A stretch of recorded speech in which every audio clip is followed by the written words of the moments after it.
Bueno, para empezar nuestro video vamos a recordar un poco lo que es la marcha, que la marcha es un proceso de locomoción en el cual el cuerpo humano en posición erecta generalmente se mueve hacia adelante, siendo su peso soportado alternativamente por ambos miembros inferiores. Este se caracteriza a la vez que se distingue de la carrera por el contacto permanente del individuo con el suelo a través de al menos uno de sus pies. Cuenta con dos fases, que es la fase de balanceo y la fase de apoyo. Estas a su vez se subdividen en tres más, que la primera es la fase de doble apoyo o posterior de impulsos. Esta se caracteriza porque el miembro inferior atrasado se inclina hacia adelante por una extensión de cadera. La rodilla se flexiona mientras que la articulación tibiotarsiana se flexiona plantarmente. Así, en este final de la fase podemos ver que el músculo cuádriceps se contrae extendiendo prácticamente la rodilla, mientras la articulación tibiotarsiana está en una flexión plantar máxima. Luego, en la segunda fase, que es la fase de periodo oscilante o de elevación, podemos ver que el miembro inferior alcanza su mínima longitud al producirse una flexión conjugada de cadera y rodilla. También se ve una flexión dorsal de tobillo. Luego, en la tercera fase, que es la fase de doble apoyo anterior de recepción o de frenado, podemos ver que el miembro inferior oscilante en la segunda fase estaba en el suelo, ahora al contrario toca el suelo por medio del talón y recibe parte del peso del cuerpo. Durante esta fase el miembro inferior mide y frena y regula la posición hacia adelante. Entonces, desglosando las fases, podemos encontrar la fase de contacto inicial, después un apoyo medio, un apoyo final, una preoscilación y luego encontramos las oscilaciones, que estas se subdividen en balanceo, que es el inicial, medio y final. Luego podemos ver unos músculos que se activan en dichas fases. En la fase del apoyo inicial podemos ver que se activa el semitendinoso, el recto interno y el sartorio. Luego de estos podemos ver que se activan los aductores de cadera, que es el glúteo de cadera. También vemos que hay una activación del tibial anterior y los extensores de los dedos. Luego, en la fase de respuesta de la carga, encontramos los músculos aductores de cadera, que es el glúteo medio, el glúteo mayor, pero aparte podemos observar que se activa el tensor de la fascia lata, el tibial anterior y el extensor de los dedos, el aductor mayor y el cuádriceps. Luego, en la fase de apoyo medio, encontramos que se activa el gastrocnemio y el sóleo. Luego tenemos la fase de apoyo final, que se activa el tríceps sural, el tensor de la fascia lata y los aductores de cadera. La fase de preoscilación, podemos encontrar que se encuentran los flexores de cadera, los flexores plantares y los isquiotibiales. En la fase de oscilación, que empezamos con el balanceo inicial, podemos ver que se activan los músculos psoas ilíaco y el tensor de la fascia lata, y también el aductor medio y el recto interno y el recto anterior. En el balanceo medio encontramos el tibial anterior y los flexores de los dedos. Y en el balanceo final podemos encontrar que se activan los isquiotibiales, el aductor mayor y el cuádriceps.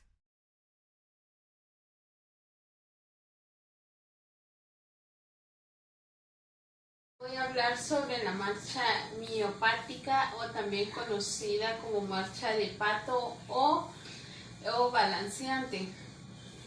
Vamos a empezar sabiendo qué es la marcha miopática. Pues la marcha miopática es un tipo de trastorno de la marcha por afectación de los músculos de la cintura pélvica. El paciente camina balanceando el cuerpo con exageración de la lordosis lumbar. Entonces la marcha se puede alterar con una consecuencia de la disminución muscular, la alteración de la coordinación del músculo agonista y antagonista, causando funcionales y combinaciones entre ellos. Estas son causas que hacen que sean características de la marcha miopática. Entonces, un déficit de la fuerza o paresia puede ser de origen central o periférica. En este caso, en la marcha miopática, la paresia va a ser de origen periférico. Entonces, se va a producir una consecuencia no solamente en el músculo, sino también va a afectar el nervio periférico, el asta anterior medular o las vías largas medulares ascendentes. La marcha va a ser un complejo que permite el desplazamiento del paciente o de un individuo como resultado de una elaboración mental en la que participan diferentes órganos, aparatos y sistemas. La alteración de cualquiera de estos elementos va a originar un trastorno en la marcha de peculiares y características dependiendo de dónde va a ser la lesión. Entonces, ¿dónde va a ser la lesión en la marcha miopática? La marcha miopática va a estar en la región pélvica. Un diagnóstico para esta enfermedad se va a hacer elaborando un historial clínico, es decir, valorando los antecedentes familiares, la evolución del proceso, exploración física utilizando una maniobra de Bowers que nos va a permitir evaluar algunos músculos de la cintura pélvica y estudios complementarios como los MSG, estudios histológicos y también los estudios genéticos. Van a haber unos músculos específicos afectados en esta marcha miopática, los cuales son los pélvicos trocantéricos, los obturadores externo e interno, el gémino superior, el gémino inferior, el cuadrado femoral, y también van a haber unos músculos que afectan al glúteo superior, el medio y el mayor, junto al tensor de la fascia lata. Y por último, los músculos más grandes que se van a ver afectados serán el psoas mayor, el iliosoas, el músculo ilíaco, y estos van a ser los músculos más grandes que se van a ver afectados. En la marcha miopática se van afectados no solo los músculos de la región pélvica, sino también algunas articulaciones de la pelvis, como la articulación sacroiliaca, coxofemoral y también la lumbosacra, también acompañados por daños en los ligamentos que refuerzan estas articulaciones. Algunos de estos ligamentos son el iliolumbar, los sacros, sacroiliacos, anteriores y posteriores, el arqueado del pubis. La miopatía también recibe otros nombres, como se los decía anteriormente, recibe el nombre de pato, ya que estas personas caminan alzando los glúteos. Es más conocida como que alzan los glúteos y que hay una pérdida de la fuerza muscular. El diagnóstico sería mejorar la fuerza muscular y miembros inferiores. También aumentar la estabilidad funcional y el equilibrio para desarrollar la marcha. Y los efectos fisiológicos serían la relajación y estiramiento de los músculos aductores del muslo.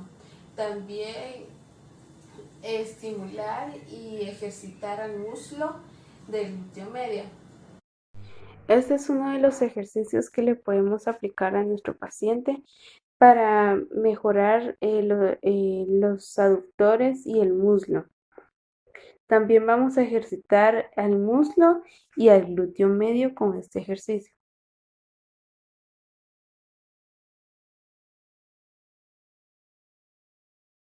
Bueno, hoy les voy a hablar sobre la marcha destapaje-esquina. Los pacientes presentan en una debilidad en la dorsiflexión del tobillo. El paciente presenta una caída de antepié en la fase de oscilación para compensar el problema. Los pacientes son incapaces de apoyar el talón, elevan exageradamente la rodilla, apoyan primero la punta del pie y luego el talón. Esta marcha se relaciona normalmente con el caminado de un caballo, porque cuando un caballo es mostrado como algo elegante y así, entonces eleva muchísimo la rodilla y levanta bastante. Entonces lo compara muchísimo. Y los pacientes normalmente solo presentan este problema en un lado del miembro inferior, ya sea derecho o izquierdo.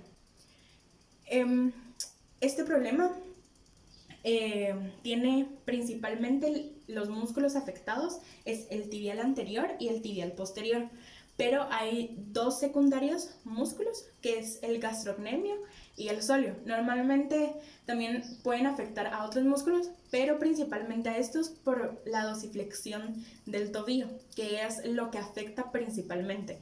Y obviamente en la extensión de la rodilla. En la otra pierna también es afectada porque normalmente los pacientes, para compensar el problema, suelen extender muchísimo más la rodilla del pie sano. La marcha se realiza de la siguiente manera.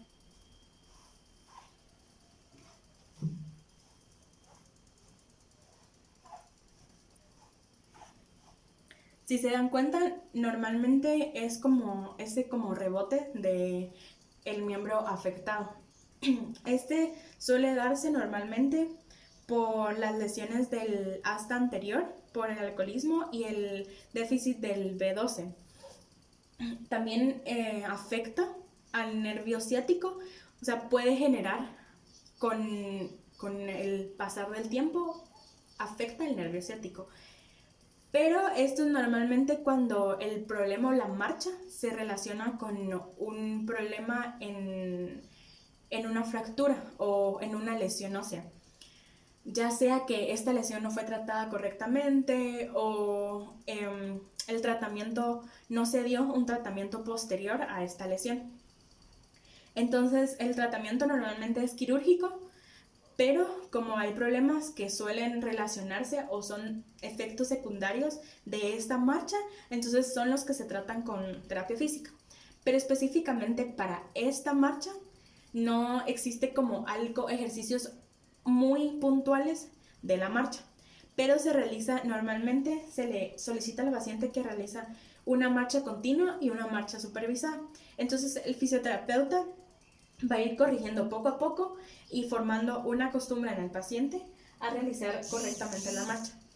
Ya sea que no se cuente con el fisioterapeuta o se quiera realizar en la casa, se puede realizar con un espejo, como lo tenemos acá.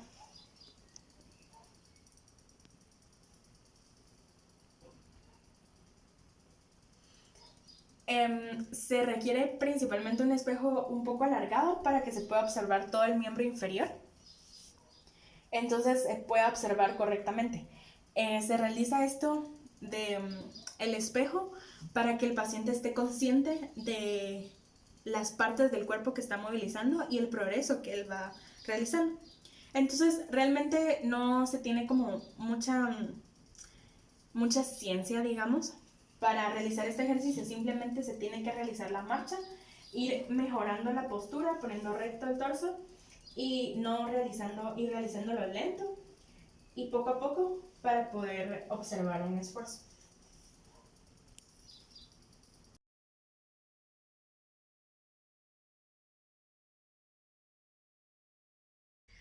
La marcha antiálgica es una marcha en la que se va a presentar dolor en un miembro en el cual el apoyo sobre el mismo se reduce, proyectando rápida y vigorosamente el miembro sano que aumenta su tiempo de apoyo.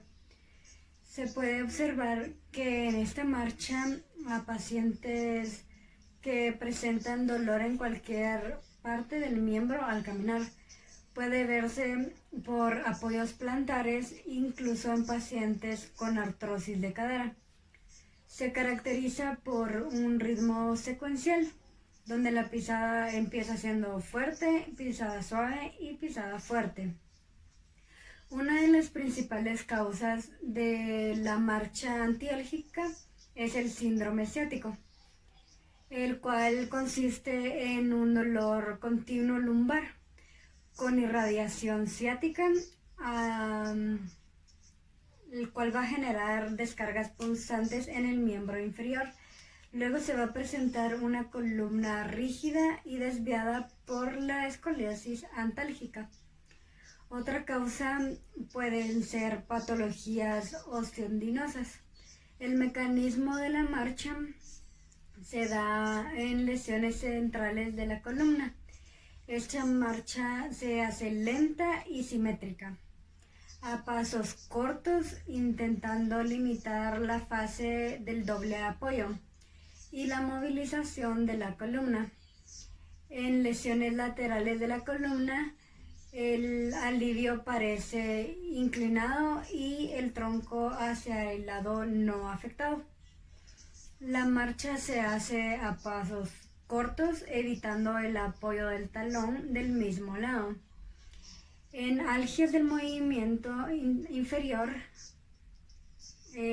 podríamos ver que se reduce la carga y el apoyo en el lado afectado. Se suelen acortar la longitud de los pasos para permitir un desplazamiento del peso hacia la pierna sana lo antes posible. Ahora, para la marcha antiálgica se van a hacer una serie de ejercicios que van a servir para reeducar la marcha. Entonces, nuestro paciente se va a colocar en decúbito supino y lo que va a intentar hacer es deslizar todo el talón hasta llegar a una flexión máxima de cadera y de rodilla, sin despegar el talón de la camilla o superficie de trabajo.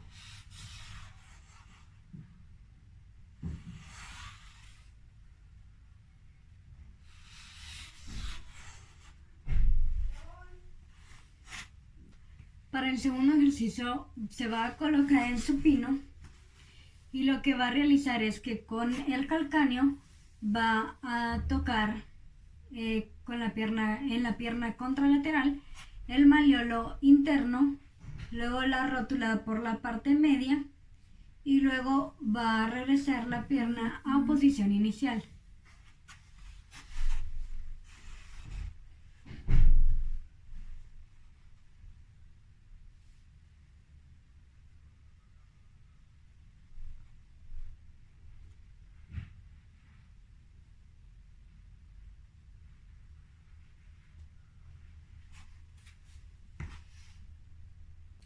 Para el tercer ejercicio le vamos a pedir al paciente que se coloque en posición sedente con los pies completamente apoyados en el piso. Luego vamos a poner un cajón, una superficie donde el paciente pueda apoyar el pie de la siguiente manera.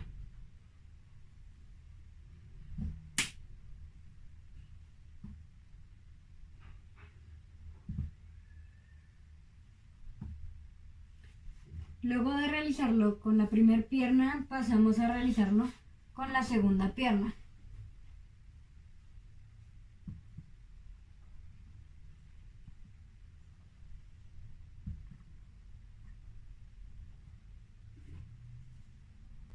Para el cuarto ejercicio le vamos a pedir al paciente que en posición sedente trate de ponerse de bípedo sin realizar ninguna compensación.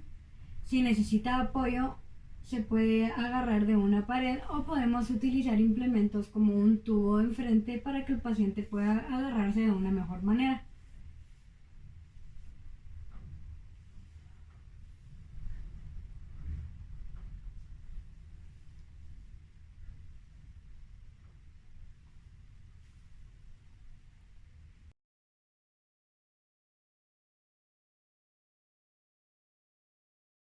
Sobre la marcha Trendelenburg, o también conocida como marcha por parálisis del glúteo medio. Una persona que presenta debilidad unilateral o bilateral del glúteo medio puede desarrollar lo que se denomina marcha Trendelenburg. También las funciones normal del glúteo medio durante la marcha es mantener la pelvis alta a medida de que una de las piernas sea desplazada hacia adelante. Durante la marcha, cuando una de las dos piernas se desplaza hacia adelante, el glúteo medio de la pierna opuesta se contrae para evitar que la pelvis se desplace lateralmente. Los que están afectados en esta patología sería el glúteo medio, los aductores largo, corto y mayor, el recto interno y el pectíneo. Actualmente no existen modalidades de tratamiento para pacientes con marcha de Trendelenburg. Lo que podemos hacer es tratar de lidiar con las causas que desarrollan la marcha de Trendelenburg. El test de Trendelenburg es observar al paciente desde atrás, pídele que se mantenga sobre un pie y después sobre el otro. En un individuo normal, la nalga del lado que se levanta del suelo se elevará debido a la contracción de los aductores, principalmente el glúteo medio, en el lado opuesto. Estos individuos tienen un test de Trendelenburg negativo. Por otro lado, si los aductores no funcionan adecuadamente, la nalga del lado que se eleva del suelo tiende a caer y el paciente mantiene su equilibrio inclinado, la parte superior de su cuerpo lateralmente sobre el lado afectado. Este descenso de la cadera constituye el Trendelenburg positivo. Los efectos terapéuticos sería mejorar el control de la postura y el movimiento y también lograr un buen control de tronco y de desplazamiento de peso. Algunos efectos terapéuticos serían mejorar el arco de movilidad articular y la fuerza muscular, reeducar también el equilibrio y no nos podemos olvidar de los estabilizadores dinámicos del tronco.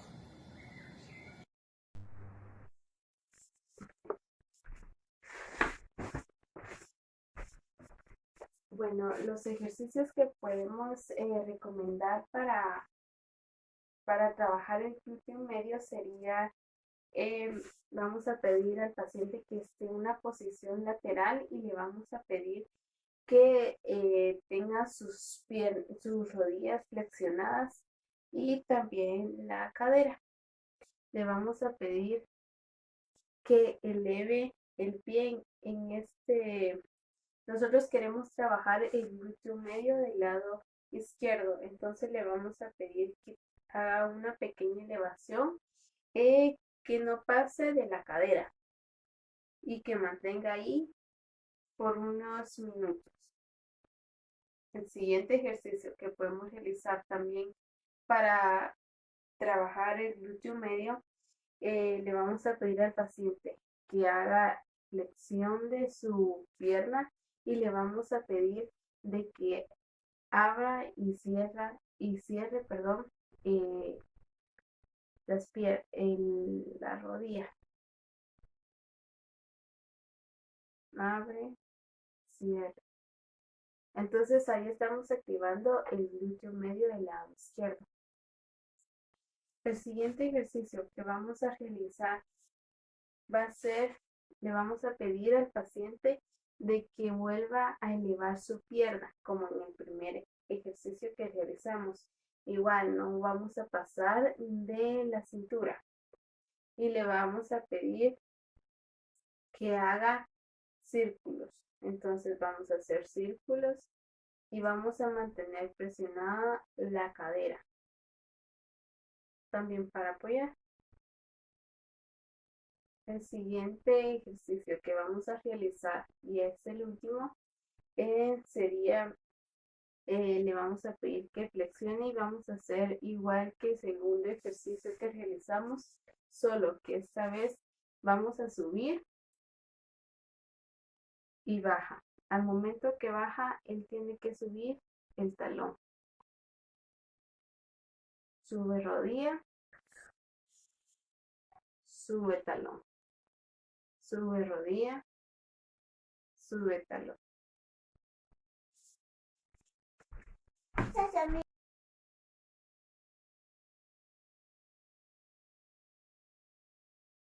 Bueno, yo les voy a hablar sobre la marcha de parálisis del cuádriceps.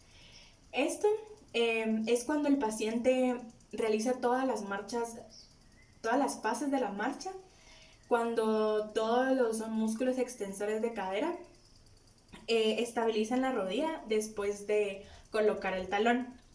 Esto se modifica un poco cuando la marcha es un poco más rápida, quiere decir que es un poco más constante, no necesariamente afecta, o sea, se eleva la velocidad, sino que la marcha es más constante. Esto hace que el pie se retrase, entonces el tronco sea inclinado hacia adelante. Entonces cuando esto sucede, el músculo hace, o la rodilla hace una hiperextensión, entonces el cuádriceps se tensa. Como dice el título de la marcha, el músculo principal es el cuádriceps, pero hay otros que son afectados, pero en algo secundario. Los isquiotibiales son afectados porque son los que tiran la rodilla hacia atrás y afecta también un poco el tensor de la fascia lata. Esto es provocado por alguna lesión o por una mala costumbre a la hora de realizar la marcha. Normalmente esto es cuando se tiene una lesión en la rodilla, entonces se hace una compensación con el cuádriceps. La marcha se realiza de la siguiente manera.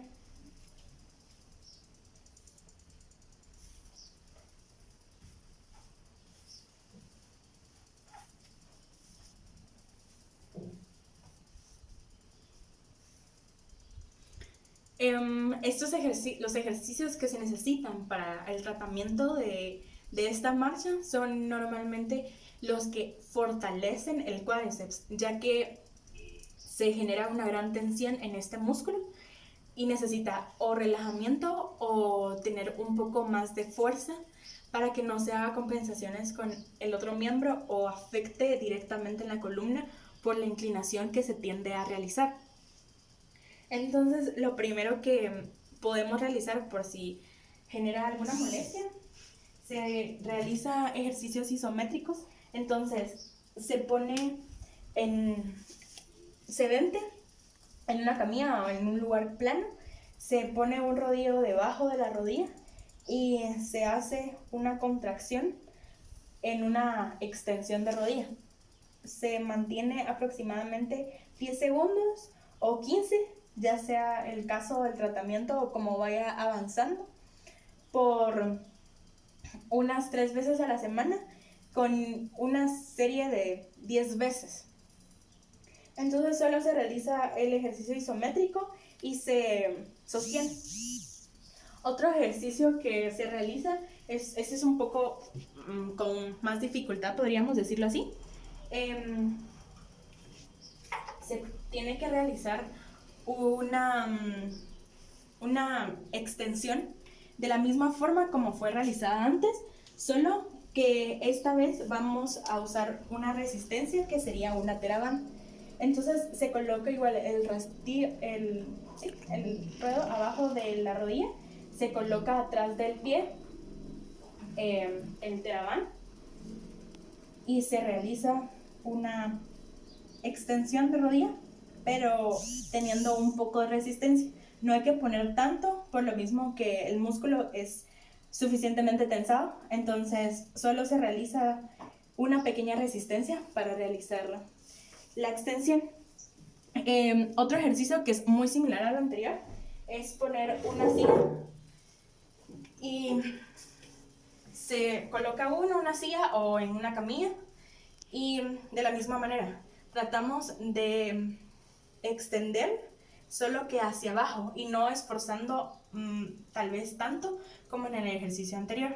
Entonces igual con la TheraBand se trata de hacer presión y vencer la resistencia y tener que realizar una extensión de rodilla. Entonces ahí se trabaja y se fortalece el cuádriceps.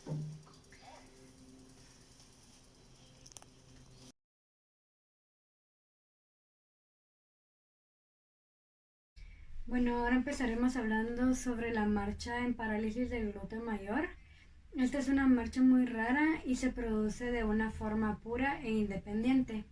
También aparece con esta marcha una combinada de afecciones de musculaturas y es una marcha muy difícil de identificar. Muchos autores la consideran como una marcha del arrogante. En esta marcha existe una imposibilidad del miembro afectado de transponer el tronco hacia adelante sobre el miembro afectado y sobre el miembro sano, lo que ocasiona que el tronco se coloque en vertical del miembro afectado, dando un movimiento que simula un saludo. La causa de este movimiento de saludo es por una compensación al momento de impulso que utiliza el paciente para interrumpir el momento de inercia. Al colocar el paciente el miembro afectado hacia adelante, hace un giro pélvico sobre la cabeza femoral sana y durante el transcurso de este es imposible frenar el impulso que lleva el tronco.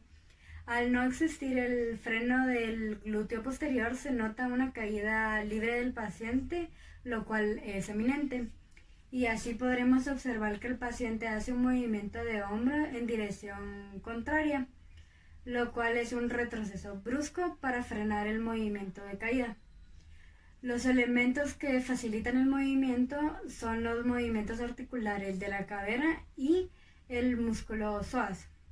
Entonces, el miembro afectado, para compensar la debilidad, podemos ver que se mantiene en un patrón extensor por una unidad rígido de la rodilla. Entonces, retomando los puntos más importantes en esta marcha, es el rechazo hacia atrás del tronco y de la pelvis. También se ve inmediatamente después del apoyo del talón afectado.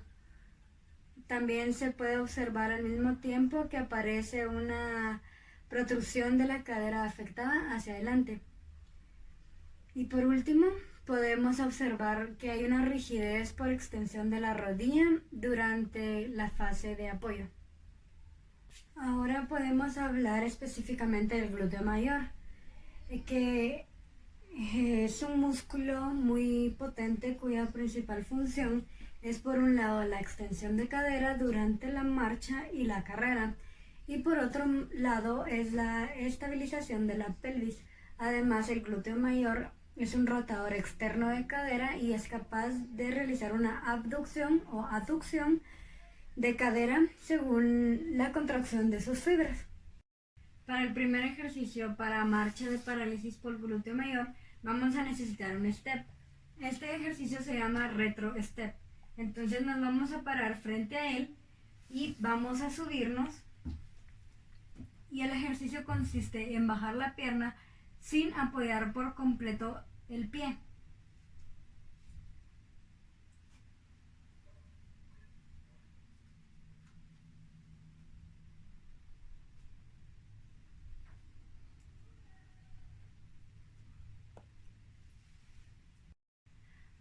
El segundo ejercicio se llama subiendo escaleras. Nos vamos a parar frente al step que tenemos y vamos a colocar un pie arriba. Luego vamos a simular que estamos subiendo los escalones.